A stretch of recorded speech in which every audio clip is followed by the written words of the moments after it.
안녕하십니까? 네, 교과 공부 시간입니다. 2025년 제4기의 여호수아 책에서 공부할 것입니다. 다시 주신 기회. 자, 오늘은 문답식으로 풀어보는 교과 공부 제8과 믿음의 거인 여호수아와 갈렙에 대해서 공부를 해보겠습니다. 자, 제8과 믿음의 거인 여호수아와 갈렙입니다. 자, 서론에서는요, 인간은 태어나서부터서요, 자연스럽게 일어나는 학습이 있습니다. 그 학습은 어떤 방법으로 이루어지는가 한번 볼까요? 세 가지 방법으로 볼 수 있는데, 모본으로서, 또 모방으로서, 또 그걸 누른으로서 교육이 된다라고 얘기합니다. 이것을 한번 짚어본다면, 모본으로서는요, 모든 부분은요, 자녀들이 모본을 통해서 배우는 것을 분명히 알고 있습니다. 그렇죠? 그러나, 자녀들이 그들의 장점보다 단점을 따라 하는 것을 보면서 걱정하는 부모들이 얼마나 많은지 아시죠? 자, 나이와 관계에 상관없이 우리는 옳은 일을 하는 것보다도 잘못된 일을 하기가 더 쉬운 것을 우리는 발견하게 됩니다. 그래서 성경은 말하기를 내가 원하는 것은 행하지 아니하고 도리어 미워하는 것을 행함이라고 로마서 7장 15절에 말씀하고 있습니다. 이것이 타락한 인류의 본성임에 모두가 공감하는 문제가 되고 있다는 것입니다. 자, 두 번째는요, 모본에서 모방으로 갑니다. 이제 모방은요, 인간은요, 태어날 때부터 무언가를 모방하면서 자신을 형성한다라고 합니다. 우리는 걷고 감정을 표현하는 것과 같은 삶의 가장 기본적인 것들을 가장 가까이에 있는 사람, 부모들이죠. 그것을 따라하면서 배운다는 겁니다. 어른이 된 우리도 여전히 모본이 필요하며 그들이 완벽하지 않더라도 그들은 믿음의 거인으로 만든 영적 특성들을 존경하고 본받을 수가 있다는 것입니다. 자, 심리학자가 말하는 거울 누런이라는 말을 한번 살펴볼까요? 심리학자들은요, 인간의 뇌 속에는 거울 누런이라는 것이 있어서 상대방의 표정과 행동을 무의식적으로 따라하게 된다는 것입니다. 그뿐만 아니라 감정이나 공감하도록 설계되어 있다는 것입니다. 우리의 뇌가요. 그래서 이것을 갖다가 우리는 거울 뉴런이라고 얘기한다는 것입니다. 그래서 이번 주는요, 여호수아서에서 등장하는 두 믿음의 거인이 있지요. 여호수아와 갈렙입니다. 그들의 개인적인 모본을 더 깊이 우리는 살펴볼 것이고요. 이스라엘 역사에서 가장 중요한 시기 중 하나였던 이때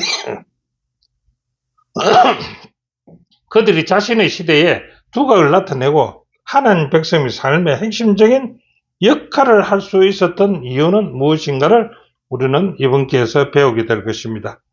자, 기억절은요, 하나님 말씀을 너희에게 일러주고 너희를 인도하던 자들을 생각하며 그들의 행실의 결말을 주의하여 보고 그들의 믿음을 본받으라고 히브리서 13장 7절의 기억절이 되겠습니다. 자, 첫째 날 충성입니다. 네, 충성의 모본을 받아야 되겠죠.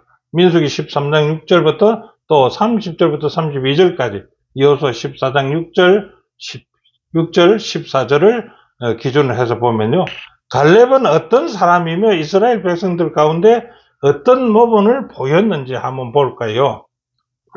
갈렙은 민수기 13장 6절에 보면요, 유다 지파에서는 여분네의 아들이요 그의 12 정탐꾼으로 간 한 사람이 갈렙입니다. 이 갈렙의 이름은요, 히브리어에서 켈렙인데 우리말로 하면 개라는 뜻입니다. 근데 켈렙은요, 주인에 대해서 개는 어떻게 합니까? 용기, 끈기, 충성을 나타내는 것이 표현하는데 사용한다는 것이죠. 그런 점에서 갈렙은요, 평생 주님께 변함없는 충성의 모본자가 되었습니다. 자, 갈렙은 모세의 명에 따라서요, 지파별로 한 명씩 뽑힌 가나안 정탐대에 참가한 뒤 돌아와서는 여호수아와 함께 곧바로 가나안에 진입하자고 주장했던 사람입니다. 하지만 나머지 10명은요, 모두가 가나안의 안악 자손을 보고서 겁을 먹고서는 반대했고 다른 백성들도 거기에 동조해서 결국은 진입하지 못하고 후퇴하고 말았습니다. 자, 그 갈렙의 믿음은 어떨까요? 갈렙과 여호수아는요, 옷을 찢고 회중에게 하나님께서 젖과 꿀이 흐르는 땅으로 우리를 인도할 것이니까 하나님을 거역하지 말고 또 그 땅 백성을 두려워하지 말아라. 그들은 우리의 밥이라고 하는 믿음을 나타내 보였습니다. 용기 있는 충성을 주장한 것이 아니겠습니까? 갈렙이 자신의 생각을 솔직히 말한 것은요, 갈렙이 어떤 사람인 것을 말해주는가요? 긍정적인 보고를 가져온 두 정탐꾼 중 연장자였던 갈렙은요, 믿음이라는 또 다른 기능성을 제기하는데 앞장섰던 사람이고요. 그는 반대에도 부딪히고 심지어 온 회중이 그들을 돌로 치려 하는 죽음의 위험 앞에서도 자신이 옳다고 믿는 것을 담대히 말했던 사람이 갈렙입니다. 자, 세 번째는 가나안 땅을 정탐하기 위해서요, 보냄을 받은 다른 10명의 정탐꾼들은 지금 어디쯤 있을까요? 성경에 한번 볼까요? 이스라엘의 유력한 지도자들이었습니다. 그들은 누굽니까? 삼무아, 사밧, 이갈, 발디, 갑디, 암미엘, 스둘, 나비, 그우엘. 그들의 이름들은 우리 성경에서 들어본 적이 있을까요? 없을 것입니다. 왜냐하면 그들은 약속의 땅을 정복하기 불가능한 땅으로 묘사하고 보고했기 때문입니다. 그들은 그 땅의 일부 지역에서 거하는 거인들에 비해 처신들을 메뚜기와 같다라고 느꼈고, 가나안은 갱고에 쌓인 요새 같은 성들을 보자 그들은 충성의 마음은 두려움에서 녹아버렸습니다. 자, 교훈은 이렇게 말합니다. 다른 이는요, 두려움의 불가능을 말할 때 갈렙은 믿음이라는 가능성을 제시하면서 앞장섰던 사람입니다. 반대와 죽음의 위험 앞에서도 그는 옳다고 믿는 것을 담대히 말했습니다. 자, 둘째 날, 이 산지를 내게 주소서. 무슨 말입니까? 주님을 온전히 따른다는 것을 무엇을 의미하는지 갈렙과 여호수아에서 찾아보기로 합시다. 민수기 32장 12절은요, 갈렙과 눈의 아들 여호수아는요, 여호와를 온전히 순종하였음이라고 기록했습니다. 신명기 1장 36절에는 여분네의 아들 갈렙은요, 온전히 여호와를 순종하였는즉 그는 그것을 볼 것을 확신했던 사람입니다. 여호수아 14장 6절로부터 14절은 갈렙은요, 40년 전 추억을 설명합니다. 그의 발이 밟았던 험난하고 안악 자손이 있는 땅을 갈렙은 요청을 합니다. 그는 하나님께서 주시겠다고 약속한 것을 결코 잊지 않았던 것입니다.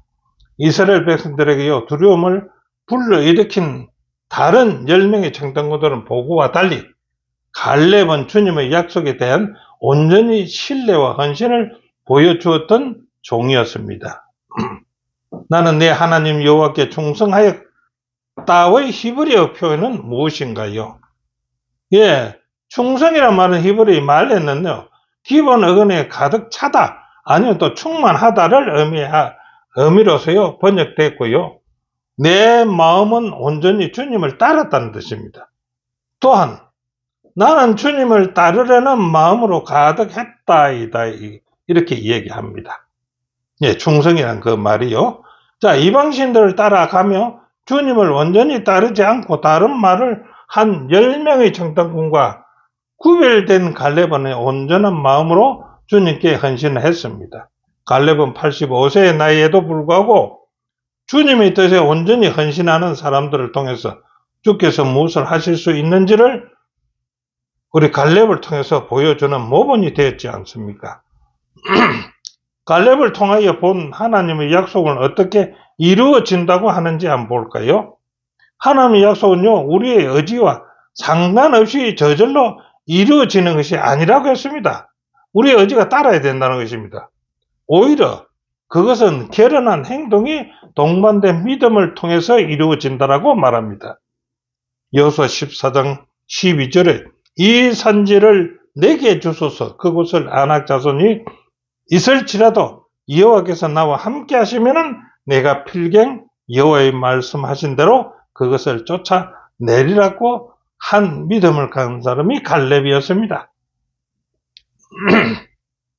자, 교훈에서는요, 하나님의 약속은요, 행동이 동반된 믿음을 통해서 이루어진다는 겁니다.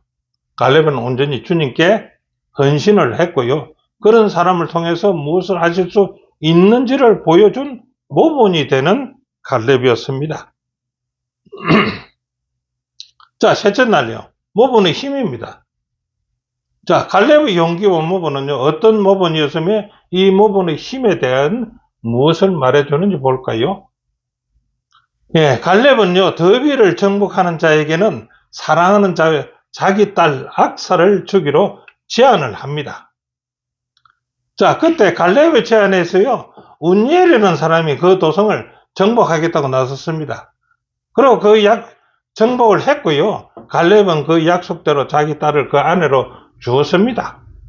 이 얘기 중요한 것은요, 갈렙이 단순히 결혼을 약속한 것이 아니라 젊은 세대가 믿음과 용기를 행동으로 증명하도록 그들을 시험을 설정했다는 점이라는 것입니다. 또한 이것은 다음 세대의 이스라엘 백성들의 믿음의 거인 갈렙과 여호수아의 모본을 따라섬을 보여준다라고 112페이지는 저자는 기록했습니다. 자, 세월이 흘렀어요. 사사기 3장 7절부터 11절에 이르면은요, 그 운니엘은 갈렙의 사이가 된 운니엘은요, 이스라엘의 첫 번째 사사로 세워졌던 사건을 우리가 사사기에서 볼 수가 있습니다. 자, 갈렙과 여호수아의 모본을 받은 새 세대는요, 하나님의 계획을 계속 이루어갈 수 있을까 의심되지요. 그러나 갈렙은 모본을 보였습니다. 여호수도 모본을 보였습니다. 갈렙이 여호수에게 이 산지를 내게 주소서라고 요청했을 때 여호수는 갈렙에게 그 땅을 허락했습니다. 아낙 자손이 있는 그 땅을 허락을 했습니다. 예, 악사는요, 아버지가 보여준 본을 따라서요, 그러니까 갈렙의 딸이지요, 악사가. 갈렙의 딸이 아버지가 보여준 본을 따라서 출가하면서 자기 아버지에게 요청합니다.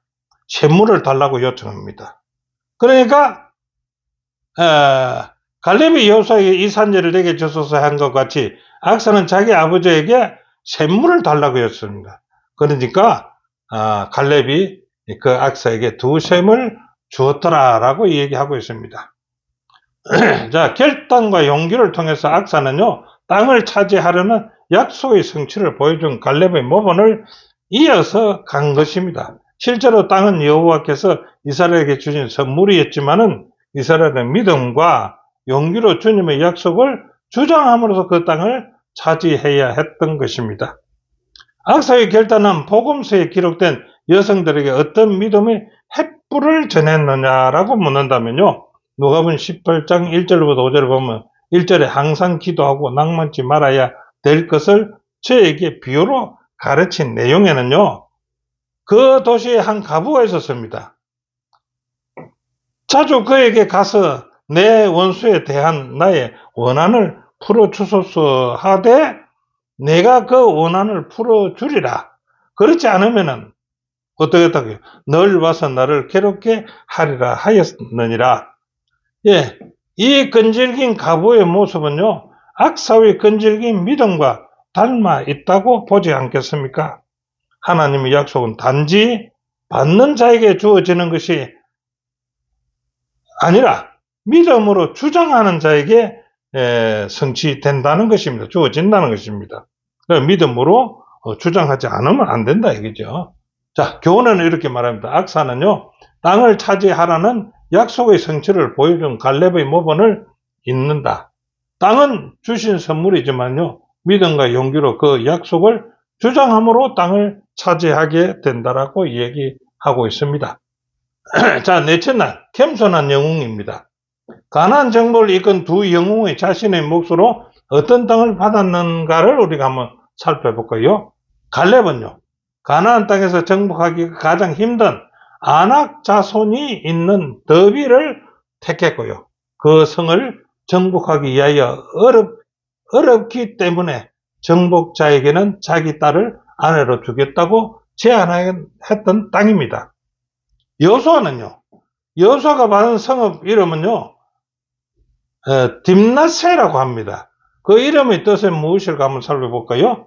딥낫세라는요, 딥나트와 세라흐라는 두 단어를 합친 용어가 되는데요. 딥낫세라라고 부르는데 그 첫 번째 단어 딥낫은 tim나트라는 히브리어입니다. 즉 셈하다, 분배하다 또는 그 몫이다. 영토를 의미하고요. 두 번째 단어가 문제입니다. 세라라는 거 히브리는 세라흐에서 유래했는데 이것은요, 초가나 또는 남은 것을 의미한다는 것입니다. 자, 그렇다고 보면 여호수아가 성읍의 이름을 남은 부분이나 남은 영토를 여호수아는 받았다는 것입니다. 그런데 여호수아는 지도자 아닙니까?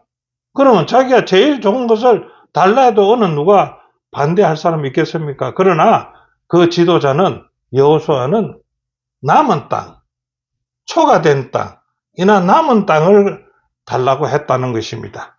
자, 이스라엘 땅 분배를 담당했던 지도자가 남은 땅을 분배받은 사실은 무엇을 의미하는지 볼까요?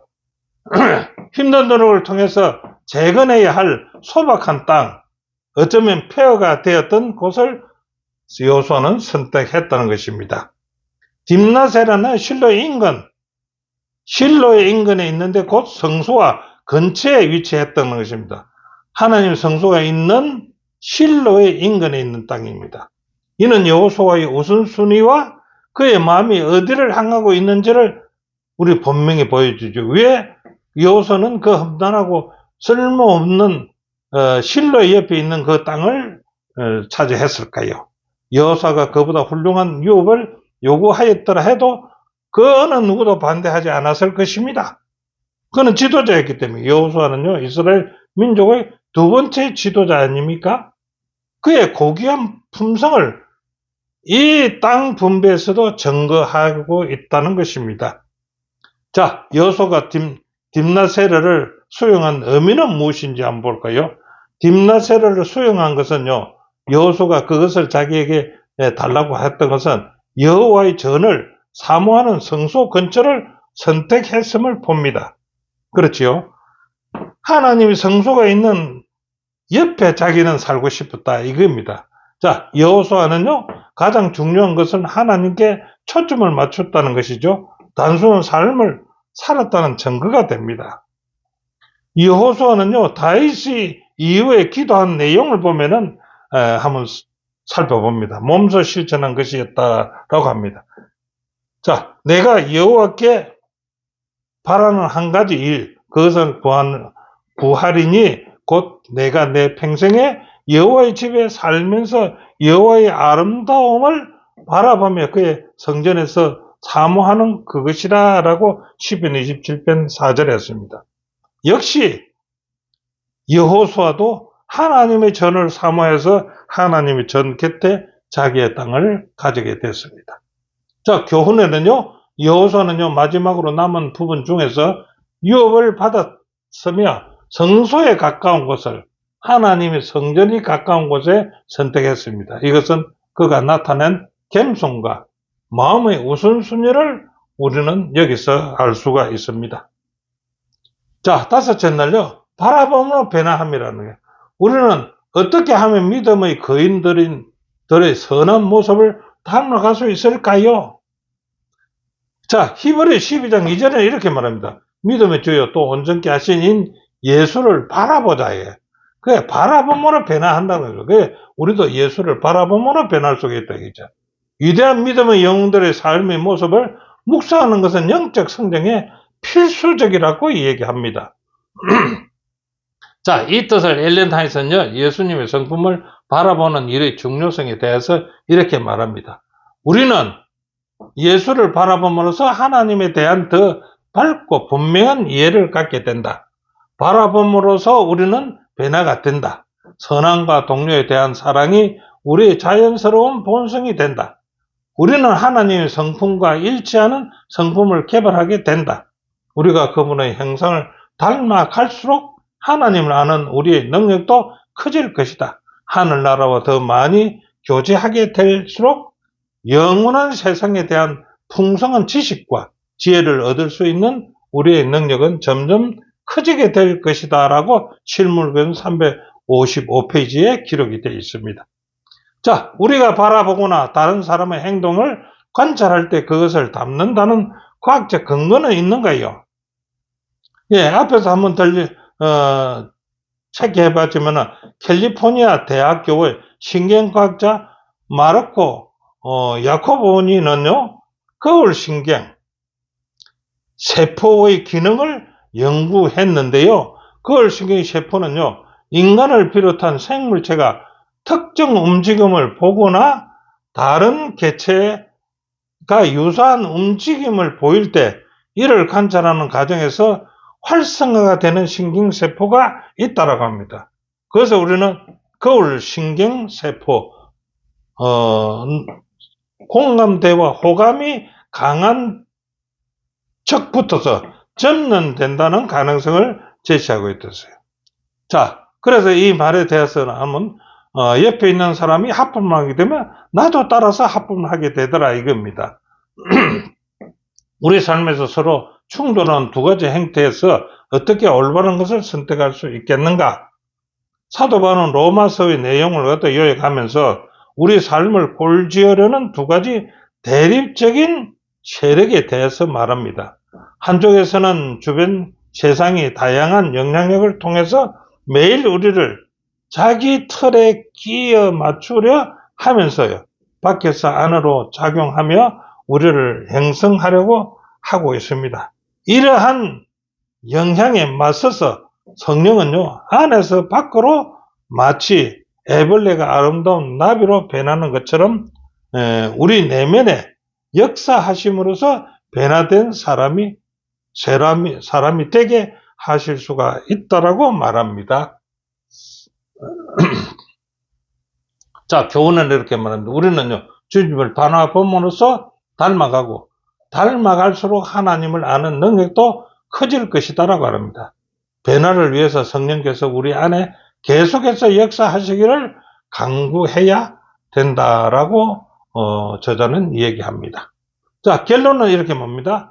첫째로 약속의 땅을 얻으려는데 큰 역할을 한 믿음의 영웅들은요, 본받을 특성을 가지고 있었습니다. 그렇죠? 갈렙은 불가능과 두려움이라는 큰 장벽 앞에서도 주님을 믿고 신뢰하면서 그 산지를 달라고 했지 않습니까? 그는 어떤 것도 방해할 수 없도록 주님께 완전히 헌신했고요, 믿음을 따라서 행동했고요, 그의 용기와 믿음을 후세대에게 전했던 것입니다. 자, 여호수아는요, 모든 과정을 지휘하고서도 자신의 목숨 마지막에 받는 겸손한 종으로서 성전 가까이 거하기를 무엇보다도 우선순위 했다 이겁니다.